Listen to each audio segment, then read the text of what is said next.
عليكم ورحمة الله وبركاته. دلوقتي ان شاء الله افضل طريقة لعمل رز بلبن زي اللي بتشتروه جاهز من بره، اللي انتوا بتاكلوه في الكافيتيريا المشهورة. ان شاء الله يعجبكم، تابعوا معانا الفيديو. دلوقتي انا نقع الرز اكتر من ساعتين، لان دلوقتي المشكله ان الرز لما تقعدوا على النار فبياخد وقت كتير.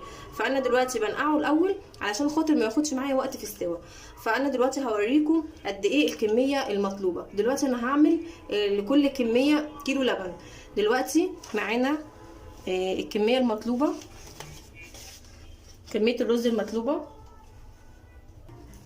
دلوقتي الكميه اللي عندي دول يعني هما حوالي معلقه كبيره كده، 5 معالق رز، 2 3 4 5. تمام،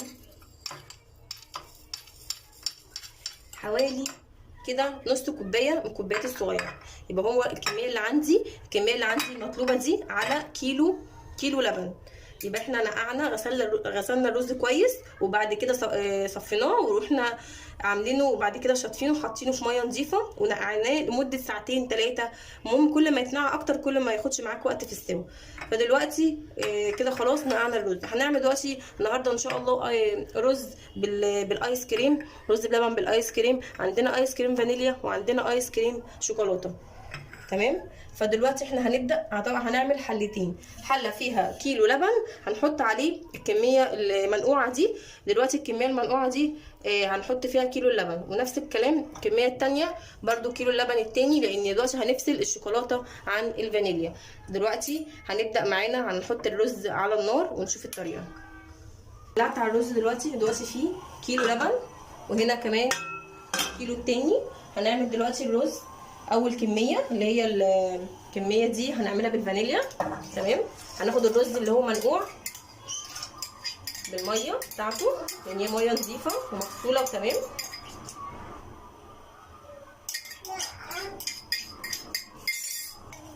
مش تمام. خلصنا كده اول كميه. يبقى احنا حطينا كيلو الرز قبل ما يغلي، حطيناه مع الكميه المطلوبه اللي انا وريتها لكم. ودلوقتي هنحط الكميه الثانيه نفس الكلام، كيلو اللبن على نفس الكميه.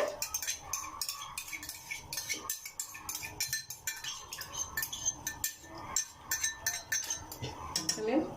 دلوقتي مش هنعمل اي حاجه الا لما اللبن يبتدي يغلي. اول ما يبتدي اول غلوه هقول لكم ايه اللي هيحصل وايه المقادير المطلوبه ان احنا ممكن نعملها.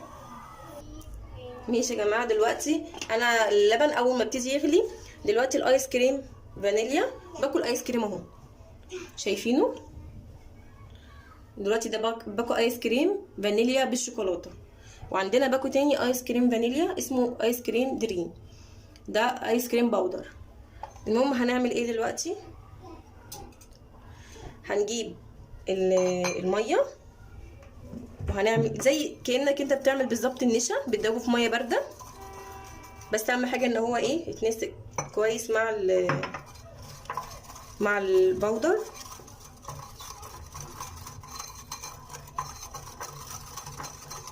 عشان بس ما يكلكعش معانا، فبنعمله كده بالمضرب.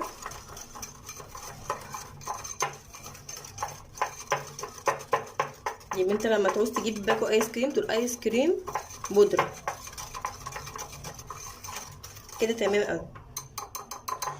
هنروح بقى هنضيف الايس كريم ده، هنحطه على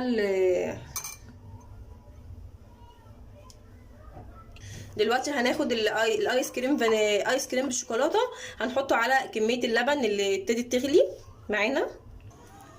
دلوقتي احنا اول حاجه قلنا حطينا كيلو اللبن على الكميه اللي انا وريتها لكم بالظبط، وحطينا هنحط بقى الايس كريم. يبقى اول حاجه اول ما يبتدي اللبن يغلي هنحط الايس كريم.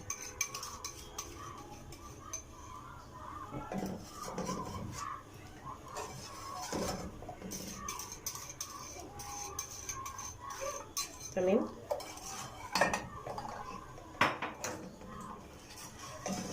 كده حطينا باكل ايس كريم بالشوكولاته.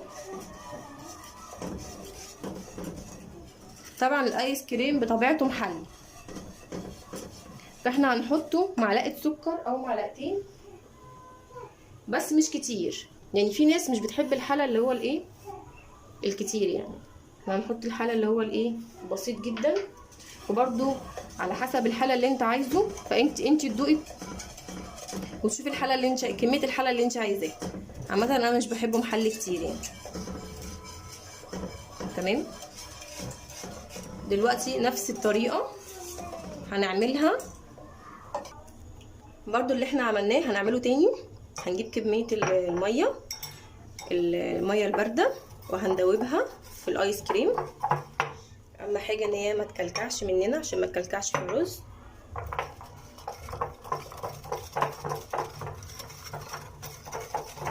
اهم حاجه ان احنا نضرب كويس جدا كده علشان مفيش ايه كلكعه ولا في اي حاجه تكون مش متماسكه مع بعض. تمام. وهنرجع تاني على النار ونحطه كميه اللبن التاني. برضو هنا اللبن ابتدى يغلي. تمام. حطينا كميه الايس كريم الفانيليا، حطيناها وقلبنا. وبرده نفس الكلام هنعمله تاني. هنجيب السكر، يعني انا شايفه ان هم معلقتين افضل من ان هم يكون اكتر، يعني لو حبيتوا ان مثلا تزودوا الحلا شويه ممكن يكونوا معلقتين ايه حبه صغيرين. تمام. هما كده خلاص. هنفضل بقى ايه نقلب لحد ما تحس ان الرز ده استوى، الرز استوى. احنا مش بنقلب علشان ايه نفضل نقلب كده كتير، لما حاجه ان الرز تكون ايه مستوي جامد جدا. وبعد كده هنشوف هنعمل ايه. خلاص دلوقتي الرز استوى. احنا هنعمل ايه؟ هنجيب رز ضايع وهندوقها.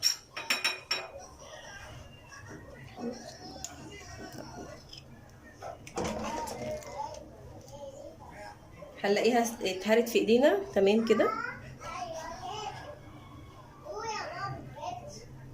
خلاص كده استوت. هنروح بقى نعمل النشا ونيجي كده. الرز استوى. هنعرف ازاي ان الرز استوى؟ هنجيب رزايه وهنشوف الرز استوى ولا لا. هتمسك الرز هتلاقيه اتهرى في ايديك كده. تمام كده الرز استوى. هنروح نعمل نشا. هنجيب النشا، هنجيب معلقه صغيره، مش هنجيب كتير لان هو اصلا الرز استوى وبقى ايه التناسب بتاعه كويس. هنقلب كده بميه بارده. تمام. طبعا الطريقه اللي انتوا عارفينها.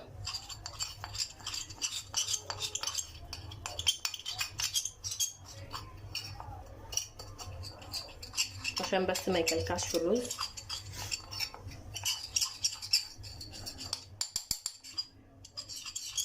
تمام.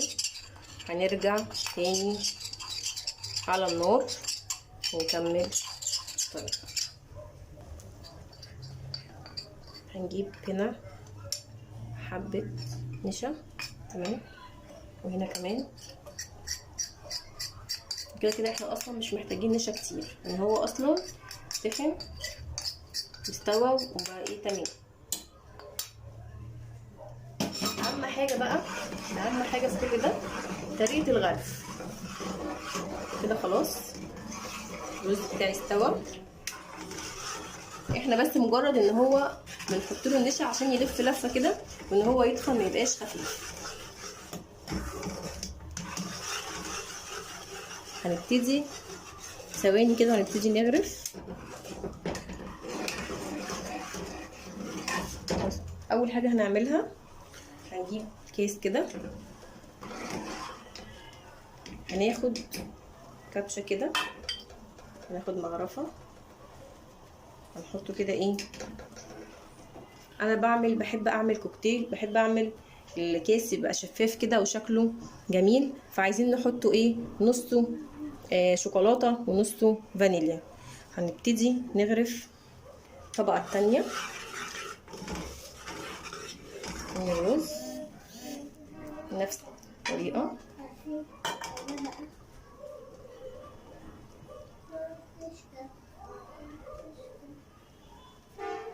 تمام،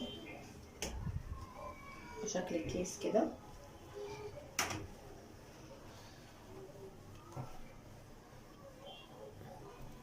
ماشي تمام. هنروح دلوقتي هنشوف المقادير والمكونات بتاعتنا اللي بنزين بيها الكيس.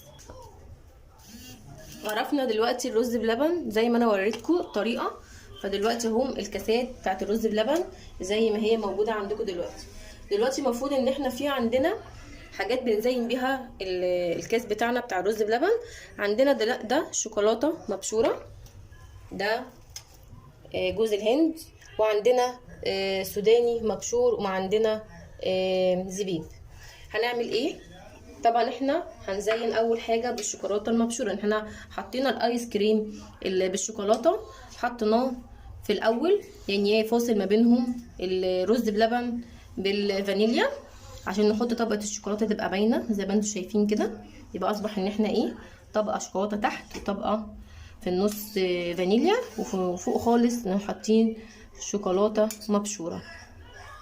بتدي طعم وبتدي شكل جميل جدا. تمام، ونزين بيها زي ما انتم شايفين كده.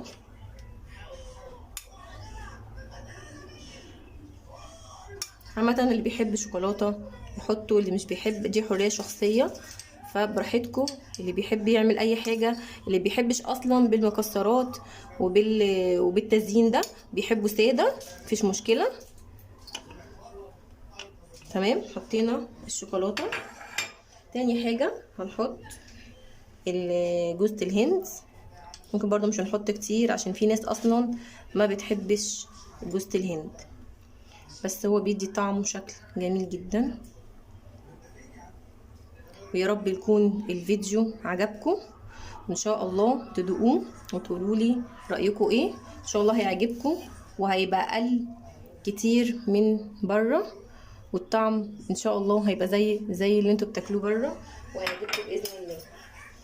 برضو يعني بفضل الله سبحانه وتعالى، وفي برضو ناس كتير اتعلمت منهم اللي انا اوريكم الطريقه زي ما انا بستمتع، وكل اللي بيدوق الرز بلبن بيستمتع. فقلت ان انا اخليكم تستمتعوا معايا، ويا رب يعجبكم وتكون الطريقه سهله وبسيطه. هو سهل جدا بس هو خطواته كتير.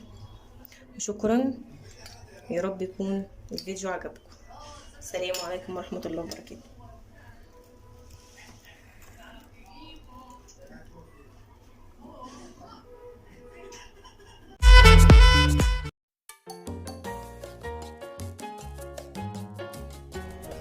السلام عليكم ورحمه الله وبركاته. ازيكم حبايبي، عاملين ايه؟ ان شاء الله النهارده هنعمل مع بعض مهلبيه قمر الدين اللي احنا عملناها مع بعض، اللي هي بالجزر اللي احنا حطينا عليه سكر وكرملناه، وبالبرتقال. انا بس حبيت ان افكركم بس باللي احنا كنا عاملينه مع بعض. وطبعا انتوا هتلاقوا الفيديو اللي انا عاملاه وهتلاقوا العلامه فوق. وطبعا ده طلعته ان هو فك من الفريزر، وطبعا دلوقتي هضربه في الخلاط وهصفيه. طبعا هحط عليه كوب ميه او 2 كوب من الماء عشان خاطر ان انا عايزاه انه يكون خفيف شويه، مش عايزاه يكون تقيل. طبعا هروح دلوقتي هضربه في الخلاط وهصفيه وهرجع لكم تاني.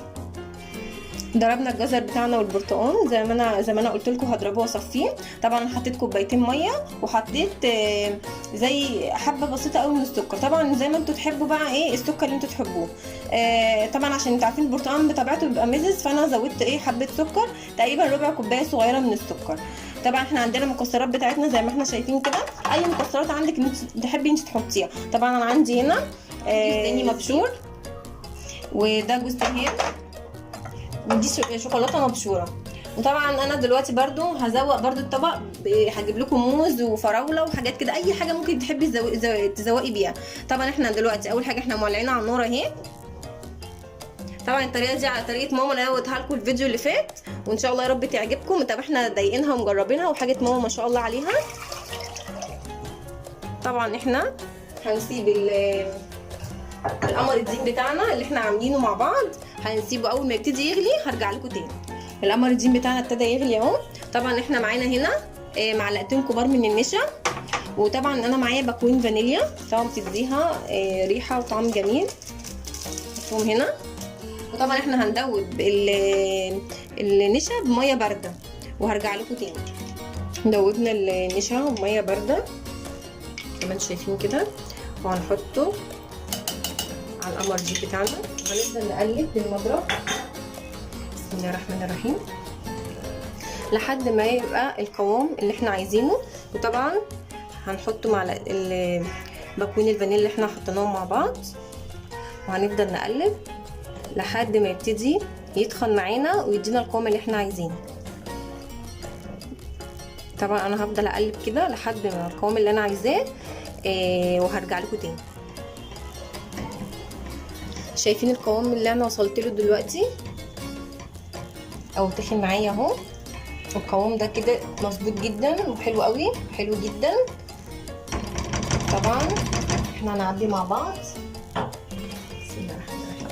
شايفين هنعبي مع بعض. هنطفيه بسم الله الرحمن الرحيم. نعبي مع بعض القمرجين بتاعنا. طبعا حبايبي هعبي كل الكميه اللي عندي، وطبعا هنزوقها مع بعض وهرجع لكم تاني.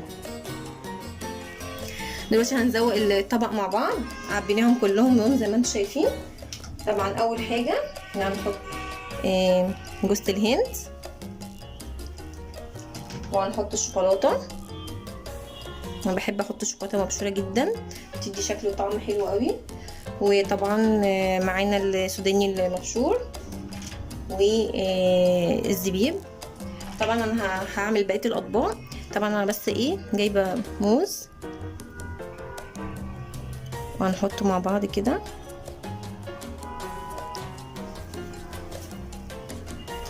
هنزوق بيه.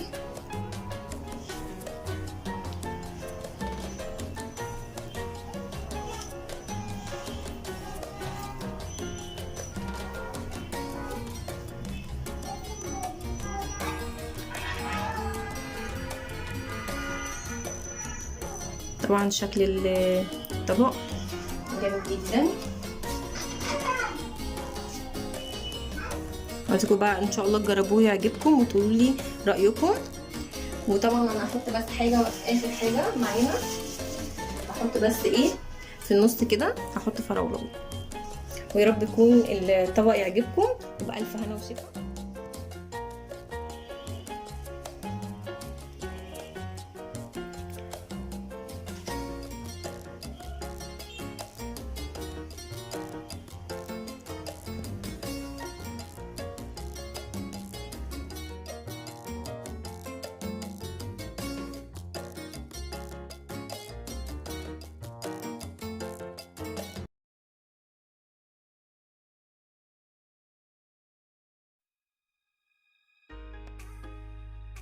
السلام عليكم ورحمه الله وبركاته. ازيكم حبايبي عاملين ايه؟ ان شاء الله النهارده هنعمل مع بعض الكب كيك.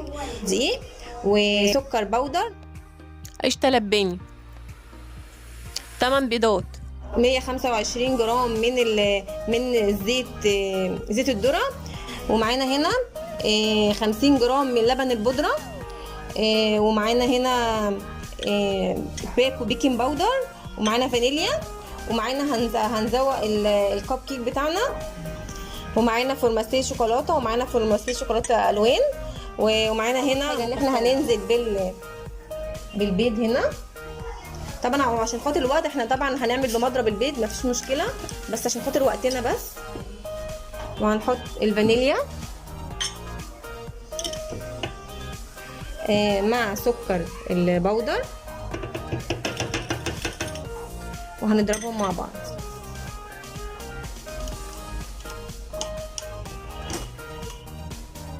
وحطينا البيض مع سكر مع السكر مع الفانيليا، هنضربهم دقيقتين بالظبط.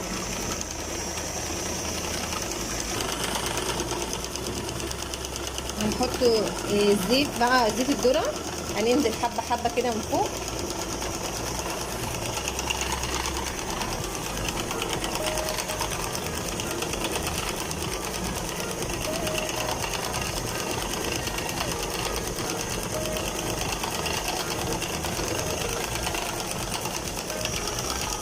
هنحط معلقه قشطه.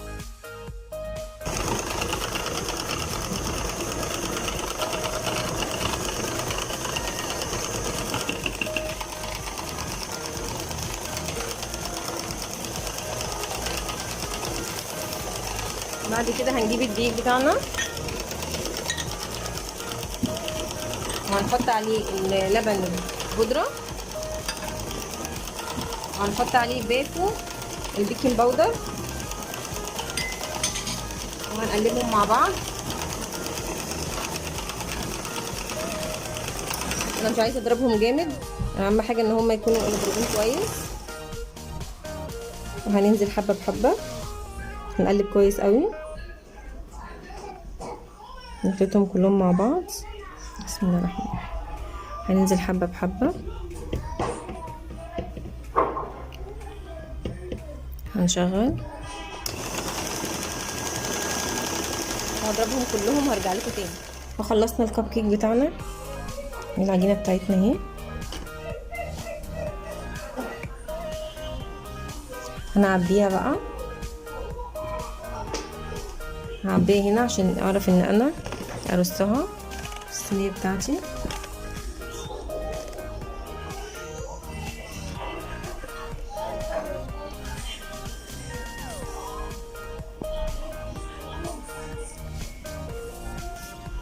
وعبينا العجينه بتاعتنا، هنجيب الكاسات بتاعتنا، الصينيه بتاعتنا اهي، صينيه الكب كيك.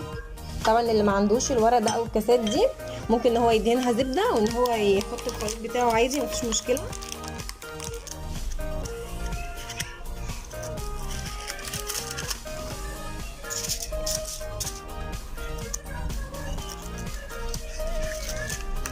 هنجي هنطلعها بالراحه كده عشان ايه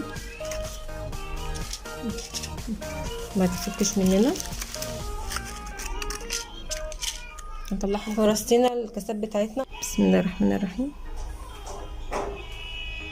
اهم حاجه ان احنا مش هنمليها قوي عشان هي بتنفش.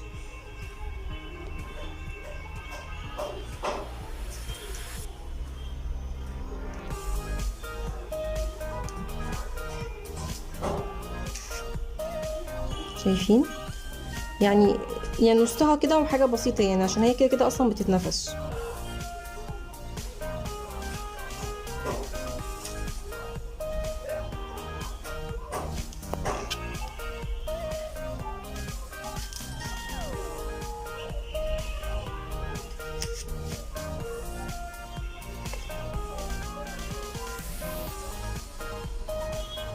اي حاجه زياده احنا هنشيلها عشان ما ينفعش ان هي تخش الفرن كده عشان ايه تتحرقش معانا.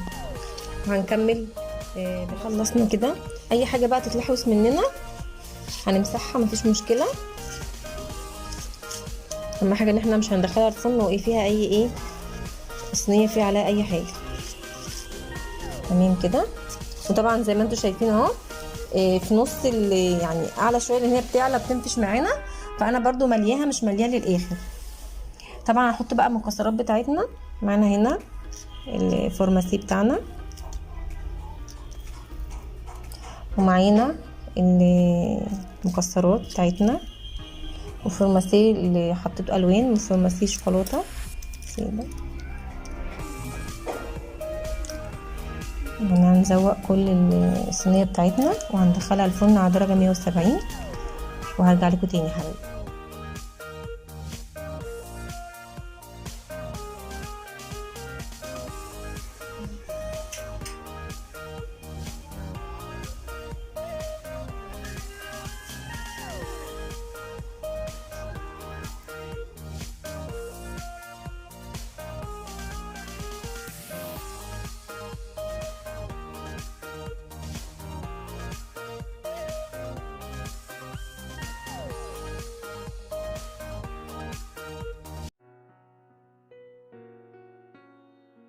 السلام عليكم ورحمه الله وبركاته. ازيكم حبايبي، عاملين ايه؟ ان شاء الله النهارده هنعمل مع بعض كيكه البسكوت الجاهزه في قالب الكيك بطريقه سهله وبسيطه. اول حاجه ان احنا جبنا هنا 6 كوب من اللبن وسبناه هنا على النار اهو. ومعانا لو طبعا ده شوكولاته لو انتوا عندكم كاكاو يعني نفس النتيجة بالظبط. فانا دلوقتي هحط بكوين الشوكولاتة بتاعتنا او الكاكاو. بسم الله الرحمن الرحيم.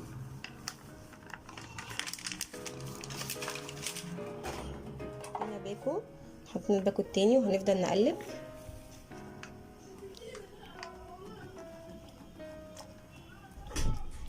وهنحط مكعب من الزبدة،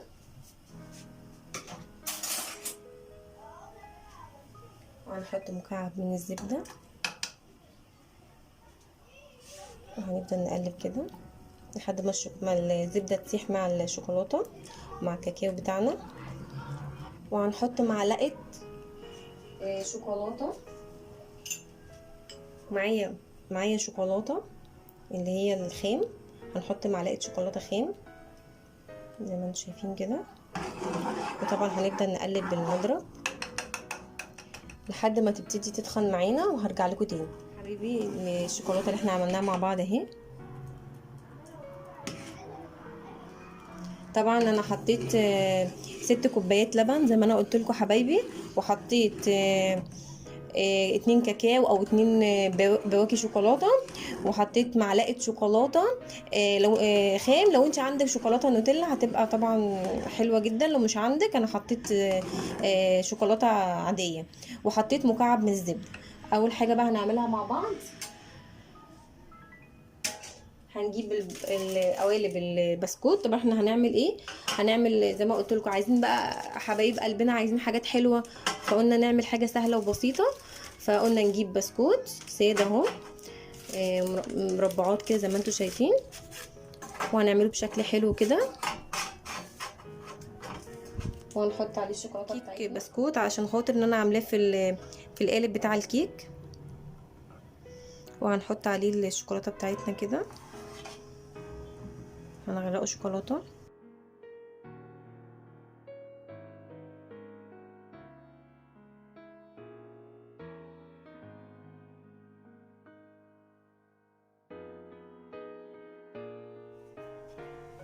وهنحط حبيبي كده 2 يقابلوا بعض هنا.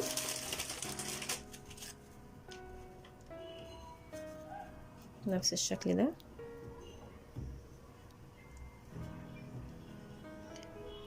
وهنغرقها بالشوكولاته.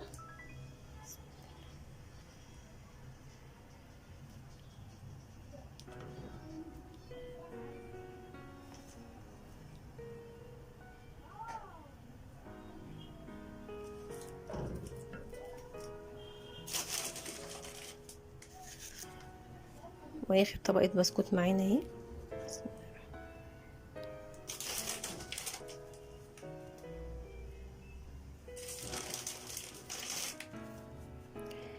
وهنحط القالب في التلاجة. طبعا هنا هنغطيها بس بالشوكولاته، وهنحط القالب في التلاجة وهرجع لكم تاني.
السلام عليكم ورحمة الله وبركاته. ازيكم حبايبي، عاملين ايه؟ ان شاء الله النهاردة هنعمل مع بعض تورتة عشان خاطر عيد ميلاد بنوتي حبيبة قلبي لامار.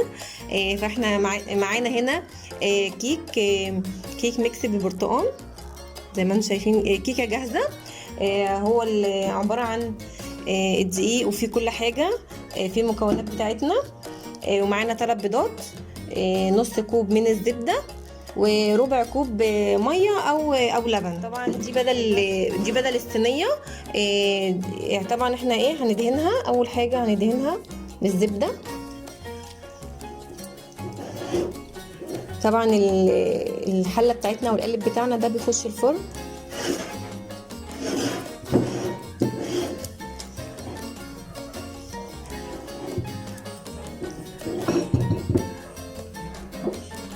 طب احنا هنجيب بقى ال3 بيضات هنحطهم هنا على الخليط بتاعنا. هنجيب نص كوب الزبدة،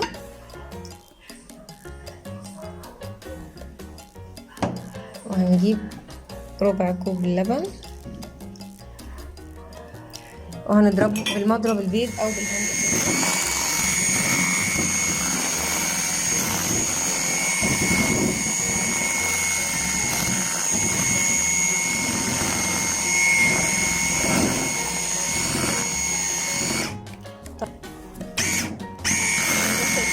ضربناهم كويس قوي. لو انت مش عندك هاند بلندر هتضربي بالمضرب العادي. خلاص تمام كده. هنحطهم بقى في الصينيه بتاعتنا. ولعنا الفرن على درجه 200 وهندخلها لمده 40 دقيقه. نحطها بقى في القالب بتاعنا، في طبعا اي صينيه بقى عندك. بسم الله الرحمن الرحيم.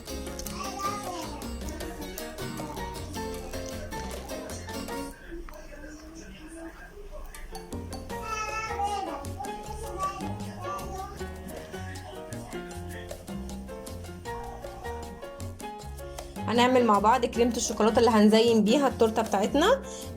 كوبايتين كريمة شوكولاتة خام بودر، وكوبايتين لبن ساقع. اهم حاجة ان يكون لبن ساقع جدا.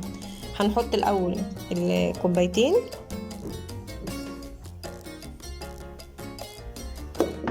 الشوكولاتة البودر بتاعتنا، وهنحط اللبن ساقع. هنضرب المضرب كويس جدا.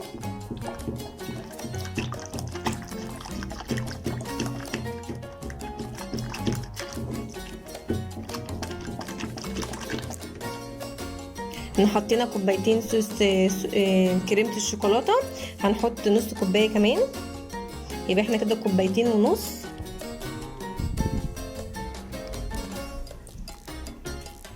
عشان تدينا السمك اللي احنا عايزينه. وهنقلبهم كويس جدا.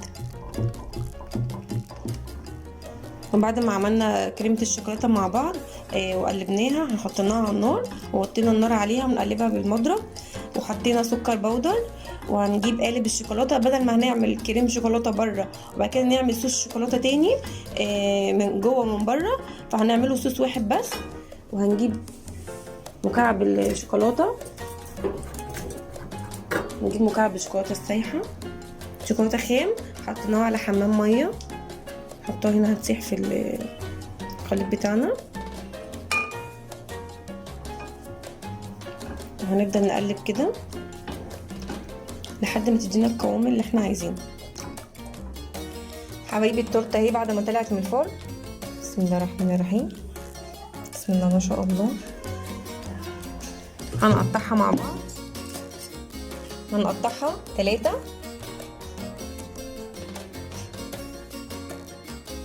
قطعنا حبايبي التورته مع بعض اهي. قطعناها على 3. بسم الله الرحمن الرحيم. نجيب التاني. طبعا احنا جبنا الطبق ده حطينا عليه الكيس ده عشان ما يبهدلش معانا. وهنشرب الكيكه بتاعتنا او التورته بتاعتنا.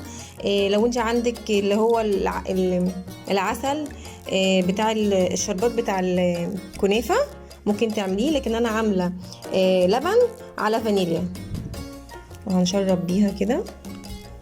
بسم الله الرحمن الرحيم.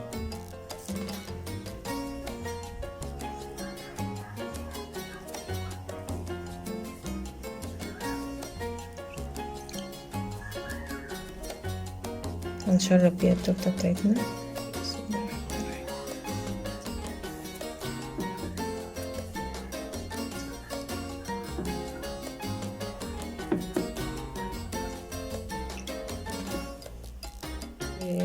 شوكولاته مع بعض.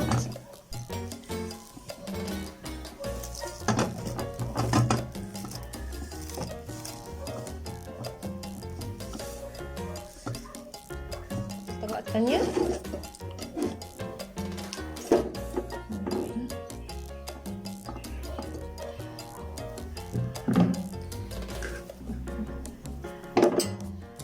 الشوكولاته.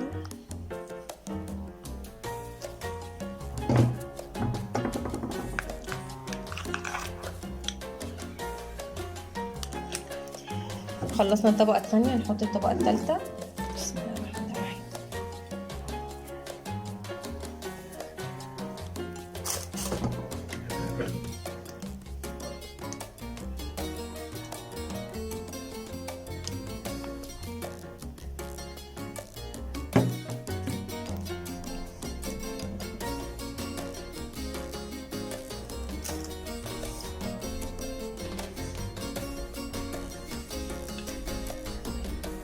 وهننزل بقى كده، هنحط شوكولاته كتير، وهنفضل هنلف بيها كده عشان كلها تبقى في شوكولاته.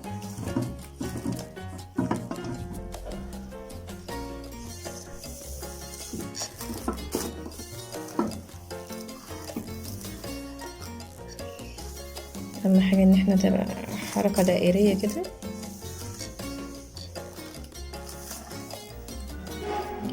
حبايبي الشكل النهائي للتورته اهي، هنزوقها مع بعض. خلاص ظبطنا الشوكولاته بتاعتها. هنجيب صوص الشوكولاته نرش كده،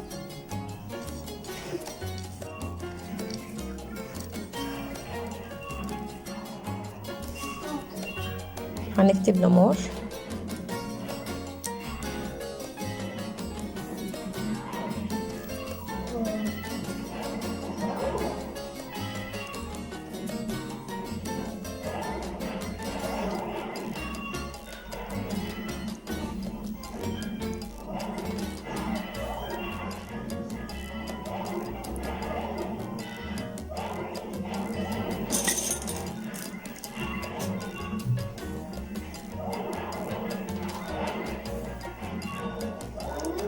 هنعمل هنا الميم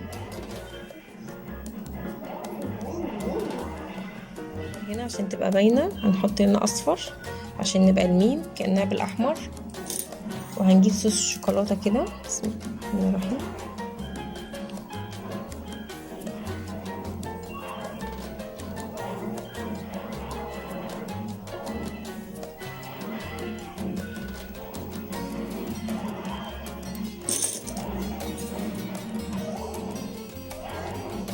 بقى التورته بتاعتنا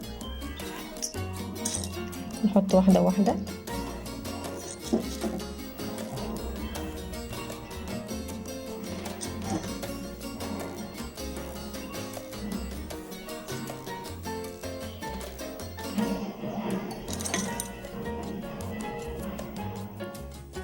وكده خلصنا التورته بتاعت لامور.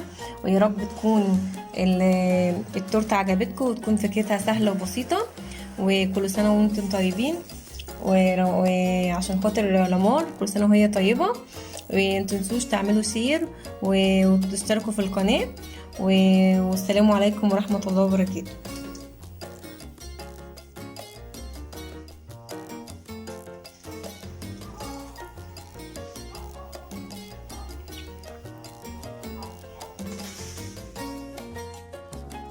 النهارده لامور كملت 4 سنين. كل سنه ولامور طيبه وكلكم طيبين. هنقطع التورته مع بعض. احنا عملناها مع بعض عشان لامور. بسم الله الرحمن الرحيم.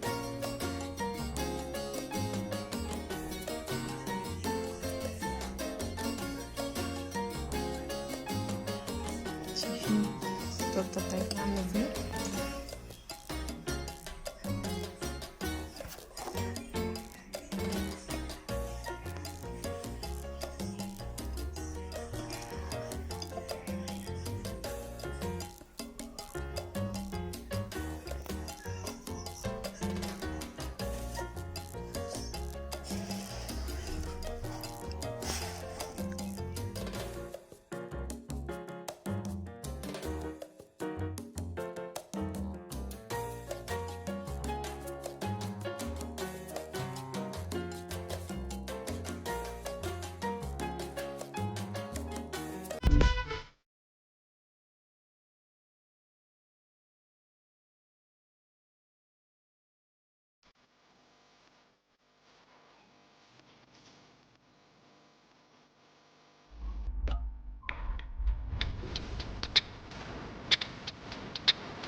السلام عليكم ورحمة الله وبركاته. ازيكم حبايبي، عاملين ايه؟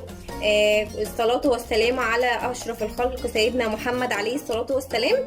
ان شاء الله النهاردة هنعمل مع بعض شوكولاتة بونتي اسمها شوكولاتة بونتي اللي هي بالجوز الهند. مش قادرة اقول لكم على جمالها، تحفة جدا وحلوة جدا. هنعملها ان شاء الله مع بعض. كل مكوناتها معانا 2 كوب من جوز الهند المطحون اللي هي يعني بيبقى ناعم جدا كده، جوز الهند اهو. ومعانا شوكولاته خام، طبعا هنسيحها ان شاء الله دلوقتي على حمام ميه او في الميكروويف، بس انا حبيت ان انا اوريها لكم قبل ما انا اعملها على طول. ودي شوكولاته عندي، لو عندك شوكولاته نوتيلا او اي نوع شوكولاته ممكن نحط منها معلقه. ومعانا سوداني مبشور، وده الحليب المكثف. طبعا عملت لكم فيديو بيه حبايبي، بس عشان خاطر الوقت بتاعنا. طبعا انا حطيته ساعه في التلاجة علشان ان احنا نعمل حاجه مع بعض يتمسك مع بعض. طبعا دلوقتي احنا هروح دلوقتي اسيح الشوكولاته، لا اما في الميكروويف لا اما على حمام ميه، وهرجع لكم تاني. سيحنا الشوكولاته حبايبي اهي. اول حاجه هنعملها هنجيب جوز الهند، هنجيب 2 كوب جوز الهند، وهنجيب الحليب المكثف. المفروض ان احنا هنحط كوب حليب مكثف، كوبايه. احنا بس عايزين ايه، ان هي تتماسك مع جوز الهند.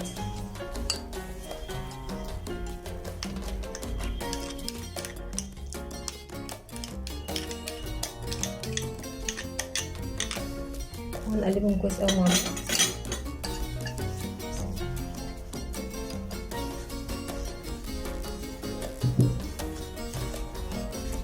بس عايزين ان هي تتماسك، تبقى ايه، نقدر ان احنا نكورها ونعملها اشكال زي ما احنا عايزين. بس شايفين عاملينها عامله ازاي. بس حبايبي انا كده لابسه جوانتي، هستخدم بسم الله الرحمن الرحيم. هنعملها كده كانها عجينه كده، هنرسها مع بعض.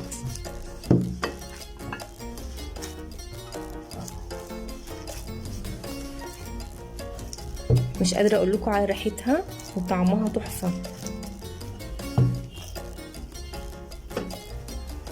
خلاص كده حبايبي، احنا هنكورها بقى زي الشكل اللي انتوا عايزينه، اي شكل. طبعا هعمله على شكل كور، بصوا شكل كوره اهي. المفروض ان احنا هنعمل الكور دي وهنسيبها في التلاجة او في الفريزر نص ساعه لحد ما ايه تتمسك عشان نحطها في الشوكولاته. احنا هنعملها مع بعض وهنسيبها كلها مع بعض في التلاجة تتمسك مع بعض. شايفين اهي شكل كوره او اي شكل ايه اللي انتوا تحبوه.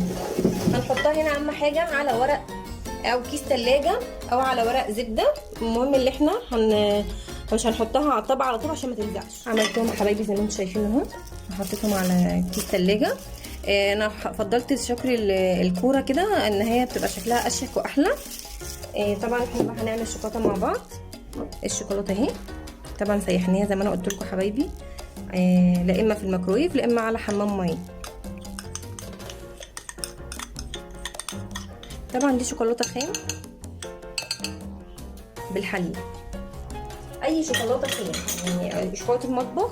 يعني رحت قلت عايزه شوكولاته مكعب شوكولاته، طبعا عندك شوكولاته عاديه ممكن اللي انت تحطيها، ما عندكيش بتدي نفس النتيجه، مفيش مشكله يعني. نقلبهم كده مع بعض. يعني الشوكولاته الخام المكعب ده يغني، يعني المكعب ده اصلا مش غالي والله يا حبايبي، ده عامل 5 جنيه. وجبتي توم شوكولاته هيغني عن اي حاجه.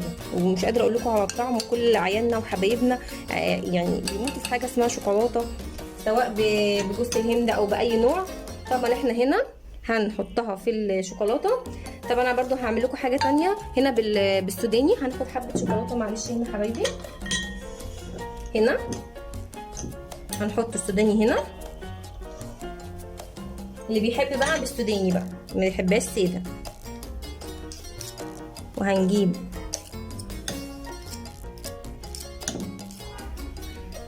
حبه شوكولاته هنا. اللي بيحب بقى ساده واللي بيحب بالسوداني زي ما تحبوا. وهنقلبهم برضو مع بعض. هنحطها هنا.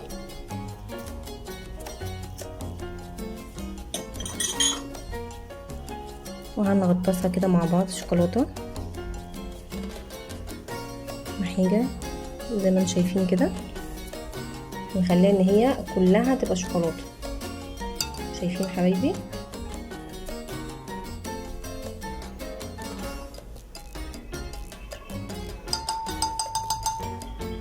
هعملها كلها كده، شايفين؟ كلها شوكولاته. خلاص يا حبايبي، حطينا الكور بتاعتنا، غطسناها في الشوكولاته، وهدخلها الفريزر ربع ساعه عشان تجمد، او حابه ان انت تحطيها في التلاجة نص ساعه او ساعه، مفيش مشكله. ويا رب تكون طريقتي عجبتكم، والسلام عليكم ورحمه الله وبركاته. طلعناهم حبايبي من الفريزر اهي. الشوكولاته جمدت اهي. عايزين بس هنقطع واحده مع بعض كده، وبعد كده هنسخنها مع بعض. بسم الله الرحمن الرحيم.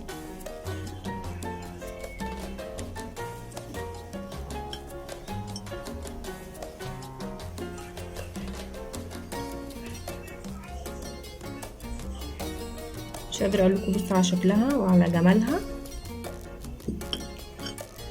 تحفه.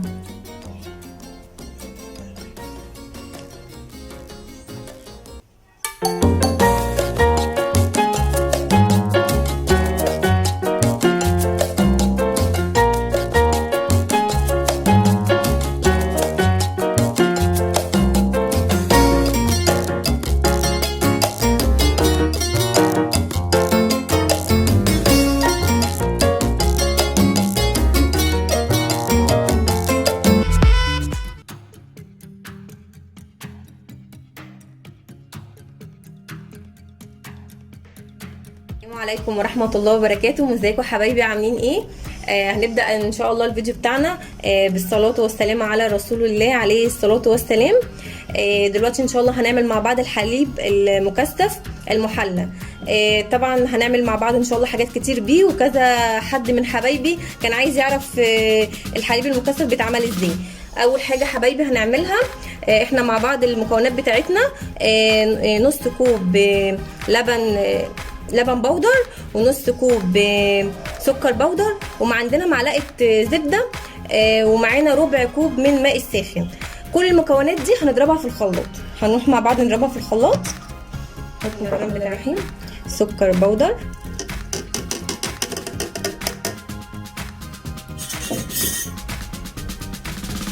ولبن بودر،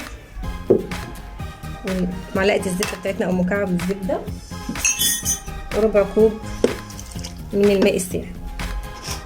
هنضربهم مع بعض في الخلاط.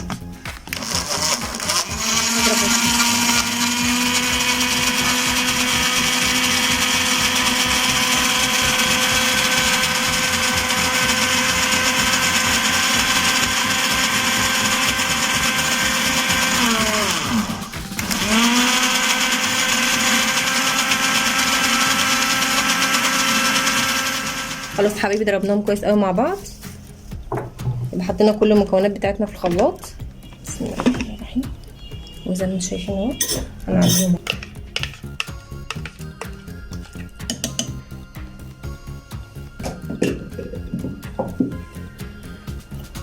حبيب الحليب المكثف بتاعنا اهو. طبعا ده هيتحط حبايبي في التلاجة لمدة ساعة علشان ان احنا نقدر ان احنا نستعمله مع بعض في كل الحاجات الحلوة بتاعتنا. ويا رب تكون طريقتي سهلة وبسيطة وعجبتكم. والسلام عليكم ورحمة الله وبركاته.